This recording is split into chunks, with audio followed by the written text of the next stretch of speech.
आपको बहुत धोखा दिया है, मुझे माफ कर दो वरना ये कब्र मुझे जला देगी। एक छोटा सा गांव था। उसी गांव में एक मियां बीवी रहा करते थे। शौहर बेहद गरीब था। रोज सुबह अंधेरे में उठता, फटे कपड़े पहनकर मजदूरी पर निकल जाता और दिन ढलने के बाद थका हारा घर लौटता। यही उसकी जिंदगी थी। रोज वही मेहनत, वही मजबूरी।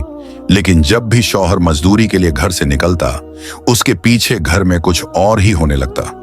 उसकी बीवी ने शर्म और हया की सारी हदें पार कर दी थीं।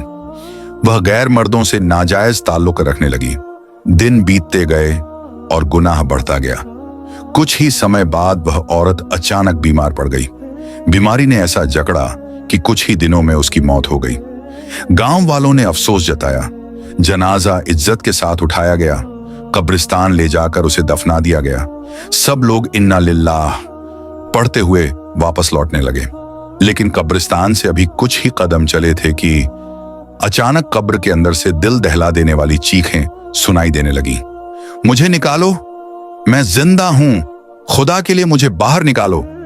लोग सन्न रह गए, एक दूसरे का मुंह देखने लगे। आवाज उसी कब्र से आ रही थी जहां अभी अभी दफनाया गया था। औरत का शौहर घबरा कर दौड़ा। लोगों ने फावड़े उठाए, मिट्टी हटाने लगे। जैसे ही कब्र खुली, अंदर का मंजर देखकर सबकी रूह कांप गई। उस औरत के जिस्म से एक भयानक मोटा सांप लिपटा हुआ था जो उसे जकड़े हुए था। वह औरत दर्द से तड़प रही थी, चीख रही थी। अचानक वह औरत कब्र के अंदर खड़ी हो गई, आंखों में डर, चेहरे पर पछतावा। वह रोते हुए बोली, ऐ मेरे शौहर, मुझे माफ कर दो। मैंने कई मर्दों से नाजायज रिश्ते बनाए, इसी वजह से मुझ पर अजाब आ रहा है।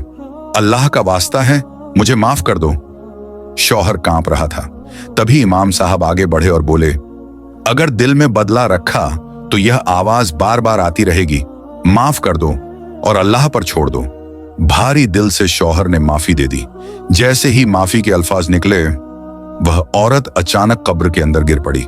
सांप उसे जकड़ते हुए मिट्टी में गुम हो गया। लोगों ने बिना देर किए कब्र को फिर से बंद कर दिया। सब खामोशी के साथ वहां से लौट आए।